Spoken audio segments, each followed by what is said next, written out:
What is up, Mizzou fans? Welcome back to another video on my channel. My name is Josh Fan of ShowMeFootball.com, covering your Missouri Tigers. And today I am joined by my Mizzou football co-host, Brayden Dowers, as always. And today we are going to be previewing Missouri versus Texas A&M, the only ranked matchup of the week yet again this season. The last time that happened was Mizzou-Boston College a couple weeks ago when they were the only ranked matchup across the country.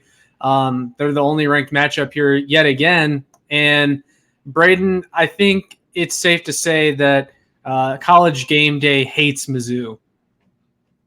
I think that that's a pretty fair assessment. And I mean, sure, would I like to have it in Columbia as opposed to College Station? Sure, but I just like the publicity no matter what. Any PR is good PR, as they say. But no big deal. We'll push that to the side. We're here to preview Missouri, Texas, and A&M because this is a game that I consider to be probably the biggest game of the season for Mizzou. And the reason I say that is because if you win this game, you pretty much control your own destiny. I mean, they already control their own destiny, but if you win this game, it's pretty much the Bama game. You play with house money. If you win, awesome. If you don't, cool. Playoffs is still the expectation. But you have to win this Texas A&M game because if you lose, then you really lose any more margin for error for the rest of the season. You can still lose to Texas A&M and lose to Bama and still make the playoff, but it becomes a lot more difficult, and you cannot slip up anywhere else. So, Brayden, how do you view this game for Missouri heading in? I know that Connor Wegman's been hurt for Texas A&M, and he's officially been declared as questionable for this game. And Drinkwitz has kind of called out A&M for their semantics and like the will he, won't he, just trying to throw off Mizzou, and Drink's kind of calling it Bush League. But I'm not really scared of either of the quarterbacks because Marcel Reed hasn't done a great job stepping in for Connor Wegman, and I think we definitely have a better shot if he's playing because Wegman definitely has the potential, but he also hasn't played since week 2 in the first half against McNeese when he got hurt. The A&M defense is a little intimidating, especially for Brady Cook and this offense that's been struggling, but we've had a week off. We've had a week to just really ground ourselves after that Vandy scare, which just I haven't had the chance to think this about. This is Vandy, Brayden. Yes, it was Vandy. I've just decided to memory hold that game, not think about it at all over the past week, which is why I'm very glad that we had a bye week. I'm sure that the players didn't do that, and they are remembering, and Drink is remembering that we almost lost to Vandy. To Vandy. And this is our first road game of the year. Your first road game being at Kyle Field is not going to be easy. Luckily, it's at 11 a.m., and Texas A&M students aren't going to have all day to get rowdy and party and then be extremely loud at night. But this is an A&M team that only beat Connor Bazelak's Bowling Green by 6. Yeah. They did go on the road and beat Florida, but that's not saying too much. And then they barely beat Arkansas at a neutral site. So yeah, okay. Arkansas has been a pretty hard team to read this year, but if you're A&M and you're only beating them by 4, I still think that Mizzou is significantly better than Arkansas. I think that Mizzou would absolutely dog white Bowling Green.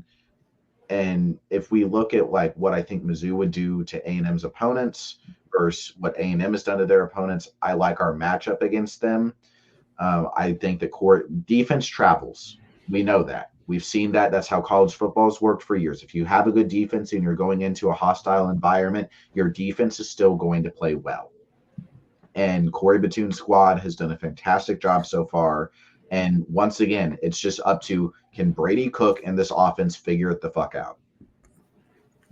Yeah, I mean, that's a perfectly said explanation of it. I mean, I absolutely agree. So let me start with this as far as like the general perception coming into this game, because you mentioned like who Texas A&M has beat, who they've played, and it feels like a lot of people who have predicted this game, who are picking Texas A&M to win, are picking A&M based off what they think they can be versus what Missouri has been so far. And if anything, I would look at this as a matchup of what Missouri can be versus what Texas A&M has been so far. Because we know that Missouri has the guys on offense to be great. They were great last year. They returned basically everybody. They got better on the offensive line. It's this another year with these receivers. This is another year with Kirby Moore. You have Brady Cook, who's experienced. Disappointing so far, albeit, but I mean, we've seen him play well in this conference before. So we know what this offense can do. It's just we haven't seen it from them yet, but we think we can see it, especially coming from the bye week. But if you look at Texas A&M, their offense has been terrible, and I don't really have much faith in their guys that the ceiling for the offense is much higher for them than we've seen so far. And I mean, they only beat Arkansas by 4, like you mentioned. They barely escaped Bowling Green. They beat Florida. Okay, cool. Florida sucks this year. You beat McNeese State 52-10. Like, if this was Mizzou, everyone would be saying, "What the heck's going on with Mizzou?" Mm-hmm. And it seems like everyone's another year for A&M. I mean, this is how they go. They barely squeak by and they don't look good. And everybody says, "Oh, but the potential's there. They have all these 5-star recruits. They have some of the best recruits of all time." But the thing with A&M versus Mizzou, and I think you put it in a really good way, is that we know what Luther Burden, Brady Cook, Kirby Moore, and this offense can do. We have seen it happen. We know the potential. We know it's there. So we know what Mizzou can be. It's just that they haven't been that yet this year. A&M, we haven't seen that. We haven't seen that leap to a 11-2 Cotton Bowl winning type season from them. That has not existed at A&M for a while. We haven't seen that out of Connor Wegman. We haven't seen that out of Marcel Reed. We haven't seen that out of anybody on this A&M team. But it feels like everybody, every single year, is just expecting that to happen. And expecting that to happen at home against a top 10 ranked Mizzou team feels pretty unlikely. So I don't think that A&M's going to come out here and just absolutely dog walk us. They're not going to come out here and just run the floor against Mizzou. This is going to be a close game. If Mizzou wins, it's going to be a close game. If A&M wins, it's going to be a close game. This is not going to be a one-sided affair either way. Yeah, I have to agree with you there. I think this is going to be a close game, but I just think Mizzou's offense is probably going to prevail in this one. I'm not going to reveal my score or anything like that yet, but most can assume that I'm probably going to pick Mizzou to win this game. But before I dive a little bit deeper into my personal thoughts, I want to put this graphic up on the screen, and I'm stealing this from That SEC Podcast. By the way, thank you, Cousin Shane, for making us your lock of the week. Hopefully that doesn't come back to bite. But I'm going to steal their graphic for a second, put that up there, because if you look at the advanced metrics, this game heavily favors us, and the only major discrepancy not in our favor is explosive plays on offense, which we pretty much just talked about how we've seen what this offense can do before.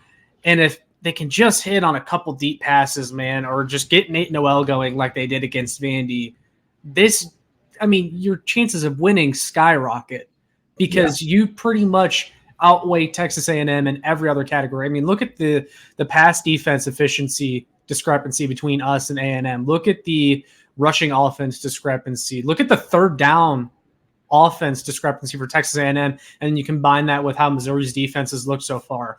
I mean, yes, I think it will be close because it is a game on the road. It's Mizzou's first road game of the year. It is going to be allowed at Kyle Field, but if Mizzou wants to be taken seriously, they have to win this game. And I get Texas A&M is ranked and everything like that, but they're 25. You should be a top 10 team. This should be a win, like a 7 to 10 point win at least for Mizzou, in my mind. That's what they want. That's what they need if they want to stay in the top 10, I think. You have to win by a touchdown or 10 points and make it a 2-possession game. I know that the line right now has A&M minus 2.5, and I took A&M money line because if Mizzou loses, then at least I'll get some sort of consolation prize. But if Mizzou wants to stay considered as a top team, they have to win this game convincingly, I think. Like I said, I don't think that it's going to be a blowout, but they have to win this, and you have to go into the fourth quarter feeling like, okay, they'll pull through. because you didn't feel that during the Vandy game. You kind of felt that during the Boston College. Like I felt that during the Boston College game. Like even when it was close, I'm like, we're fine. Like I wasn't ever too worried during that game. Vandy, I was definitely worried. This one, I mean, it just depends on how the game plays out. But if you win this, you have 2 weeks where you play UMass and a really bad Auburn team who has like their quarterback is abysmally bad and he just throws interceptions left and right. Yeah. So you have a really bad Auburn offense coming into Columbia and a really bad UMass team who, thanks to Dave Stearns, we get to play on the road. And then it's Bama.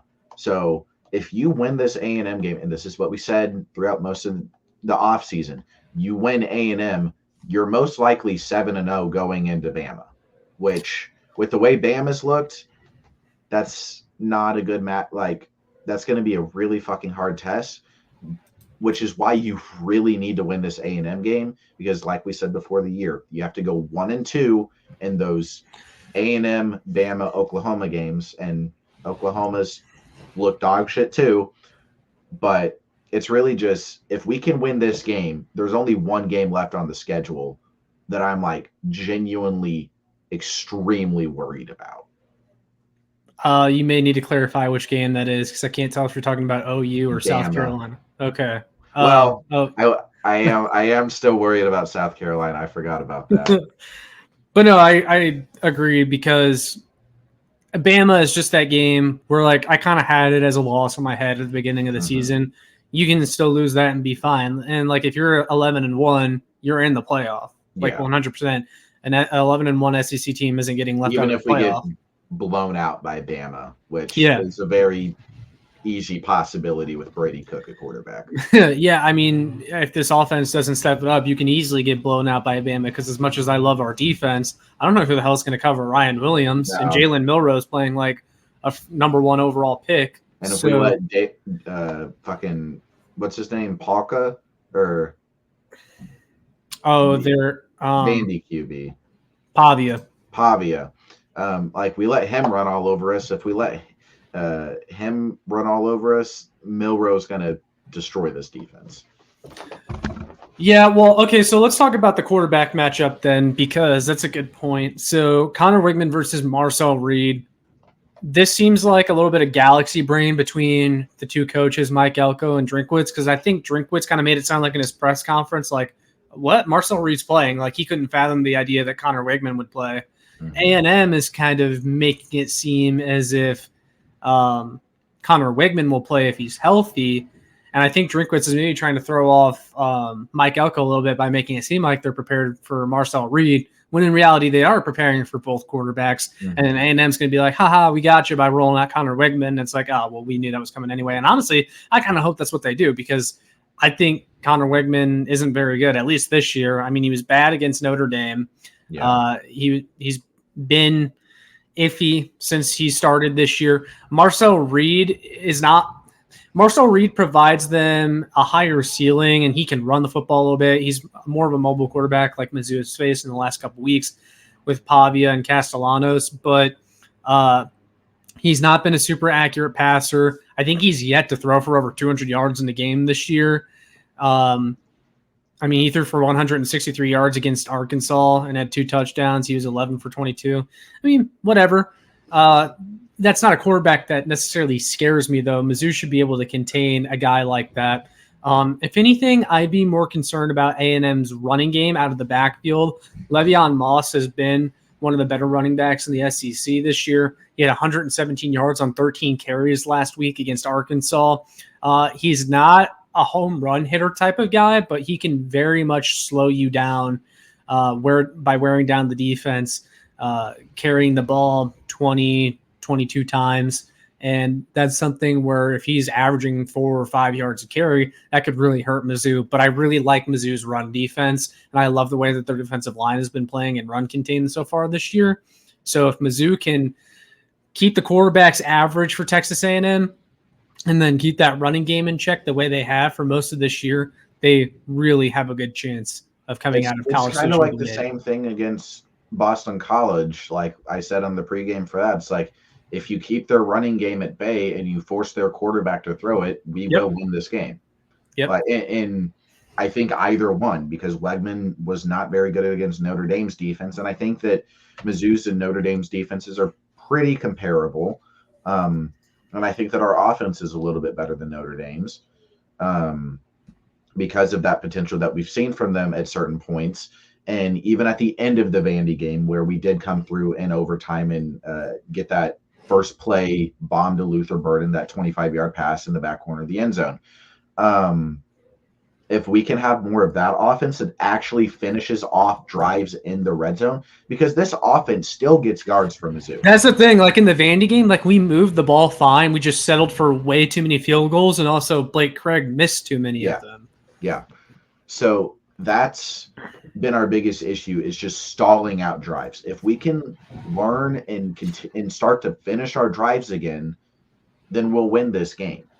Even if like the defense doesn't do that much, if this offense moves at the same pace that it did during the Vandy game, or it 3/4 of a pace that it moved during the Vandy game, if it does that and the defense plays to the level that it has been playing, we're going to be fine.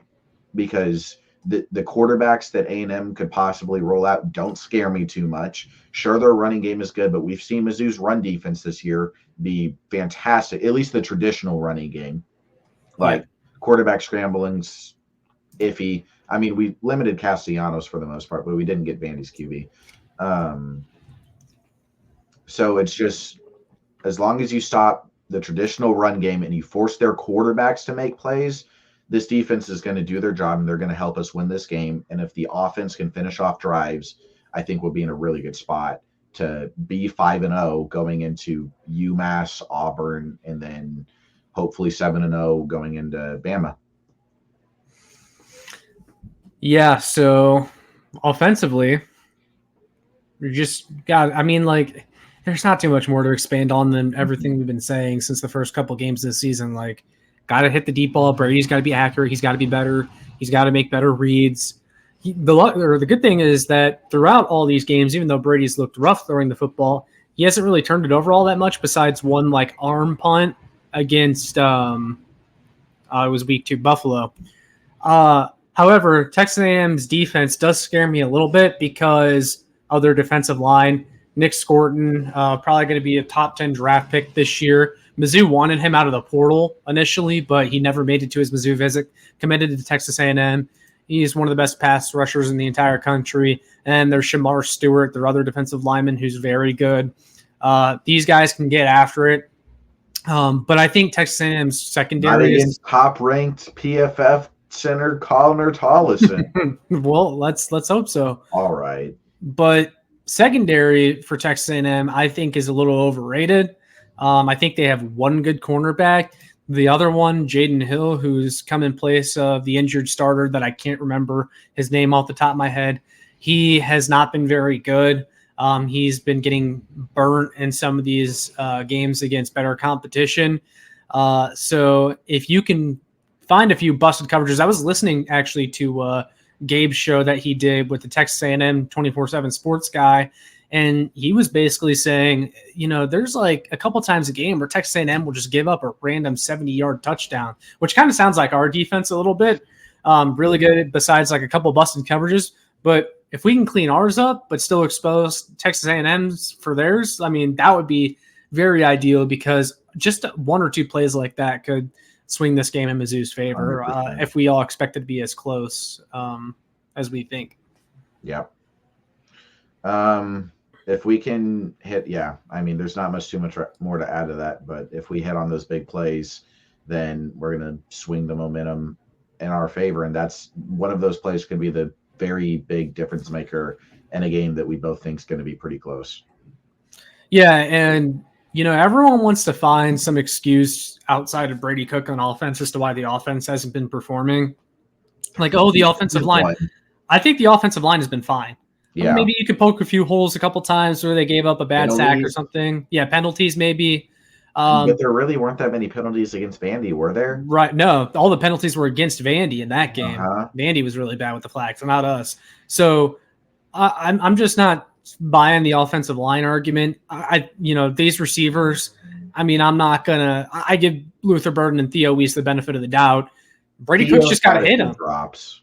There's been a couple where he could have caught them and shied away from contact or whatever. But Luther the same. I should say the same for him probably. But Brady's just got to thread the needle, man. I mean, that's what it comes down to. Like I said it earlier this week. This game comes down to if Brady Cook can look like 2023 Brady Cook. Because if he looks like 2023 Brady Cook, you should still win this game with ease. But it's just, man, like we got to see him harness that because it just hasn't happened yet. And the thing is all it takes is one game for him to look like that, and it gives me confidence for the rest of the year. Because if he comes out and delivers the performance that he did against K-State last year, and he just goes up and shuts every single one of his doubters wrong, like once he does that like he did in the K-State game last year, and then everybody was on the Brady Cook train for the most part,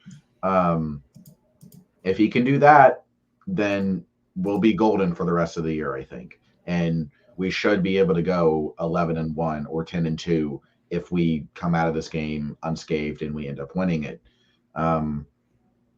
But if he continues this trend of will he, won't he, not being able to perfectly place the passes, missing wide open receivers, taking unnecessary sacks. He took some bad sacks against Vandy too. Like if he continues to play like he has this year and the rust keeps showing and he doesn't make these improvements, because he hasn't made any improvements through 4 weeks. Like it has been the same Brady Cook for the past 4 weeks.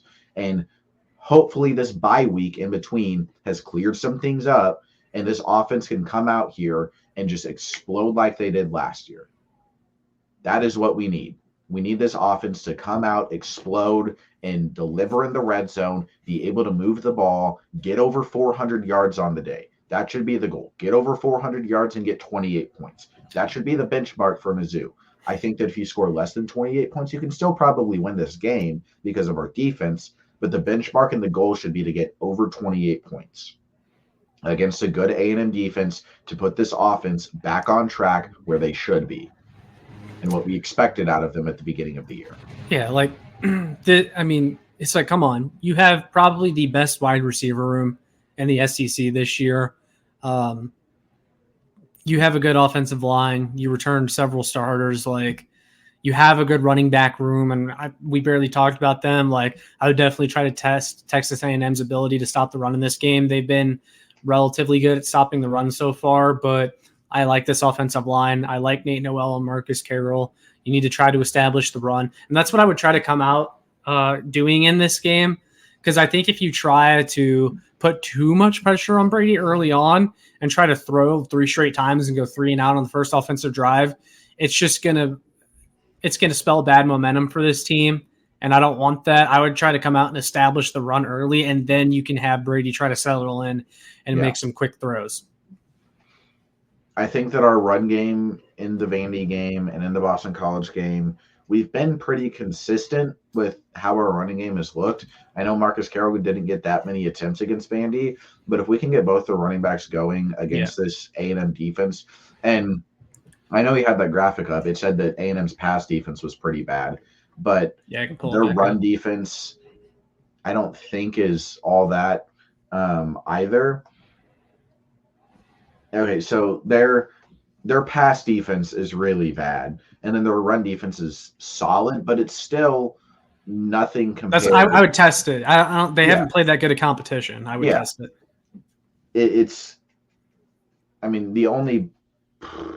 Rocket Sanders isn't even at Arkansas anymore, so they really haven't even played any fantastic running backs. In our rush offense. And look at the explosive plays on defense. Like, we're number 52. Like, this is the matchup you have to expose that. Yeah. There's no excuse. And I think our third down defense versus their third down offense, it's so lopsided. That's going to be another matchup where it's like, if we can just continuously hold them to 3 and outs, their defense is going to get tired enough because their offense isn't on the field, and time of possession is going to be another massive part of this game. Yeah, which is also why I say you should try to establish the running the ball. and Come like out just running the ball. Yeah. And I really like Nate Noel. I love what I've seen out of him so Mhm. far. He's been better than even I expected so He's far. the best.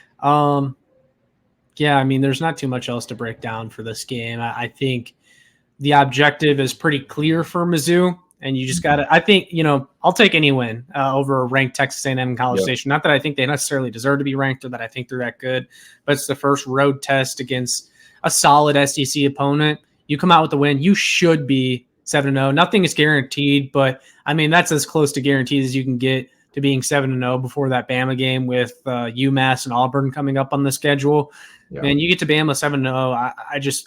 I'd feel awesome about this team's chance of making the college football playoff.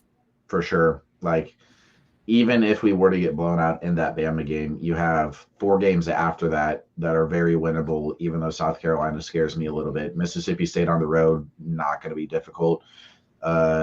Arkansas can never win it for Roe. We know how that goes. Arkansas has been a really weird team this year. Like, to have that game against Oklahoma State, and granted, Oklahoma State hasn't looked very good this year, then almost lose to UAB and then have a close game with A&M. I know that's game's always at a neutral site, but they've had some really, really, really weird games. Yeah. So that Arkansas game doesn't scare me too much. Pittman, you could still how I feel about Arkansas at this point is you could still certainly lose to them if you don't show up the same way you almost lost to Vandy. Yeah. But Mizzou should win that game 8 times out of 10 if it's played 10 times. For sure.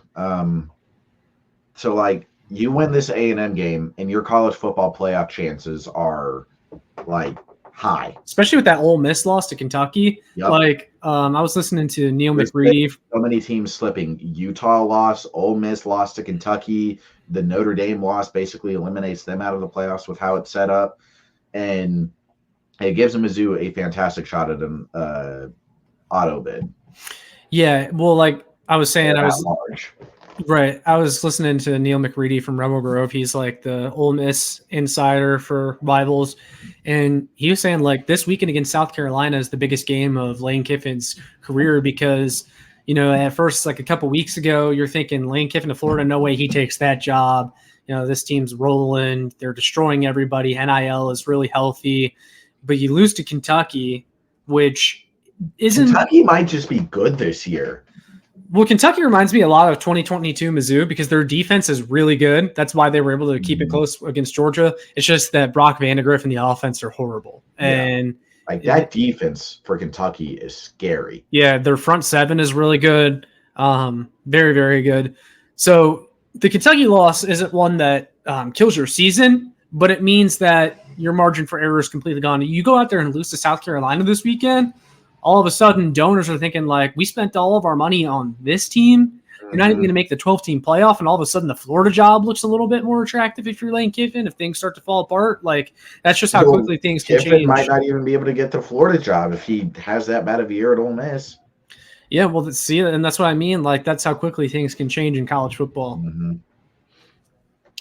But we're going off on a different tangent. I think we've wrapped up this Mizzou Texas A&M preview. So before we officially get going, Brayden, what is your score prediction? I'm going to remain a pessimistic Mizzou fan. Oh, come on. I told you that after the Vandy game, I was going into this A&M game with the same confidence that I went into with the K-State game. I'm not getting my expectations high for this team. If we do win, I'll be very happy, but I'm going to predict an A&M win 27. Come on. Come on. You know who doesn't like that? Brett Sarver. He is disappointed in your prediction. He is pissed that you're picking sorry, Brett. I am and going against his guy, Brady Cook. I am Brett Sarver. So, okay, here's my prediction. I totally get where you're coming from. Vandy scare was really bad, and I understand everything you're feeling, like similar to last year, MTSU before K-State. Look. I feel like we can win. On paper, we should win. I'm just choosing to remain pessimistic. Yeah, no, I get it. Any expectations from this team. It's not that I don't think that we won't win. It's that I'm just not saying it in the universe that we will. Like I I'm not willing to have that confidence in this team. Yeah, no, I totally get it. Here's what I'll say. I think the Vandy scare was good for this team, ultimately. I think they were drinking their own Kool-Aid a little bit too much. I think the expectations of this year were getting to them. Now you've kind of see them start to drop out of the top 10. They went back up to 9 last week, but they were outside the top 10 after the Vandy win. People have started to call them fakers and pretenders. Texas A&M is favored in this game. And I think that's where Mizzou operates best, is as a true underdog. Bring back the STP mantra, because I think the team, even though they keep saying that phrase, they haven't really embodied it the same way that they did last year. They've let the expectations get to them. Now they've had a bye week to kind of think about things and recover and get themselves right for this game offensively against Texas A&M. The Vandy scare ultimately will end up being a good thing for this team.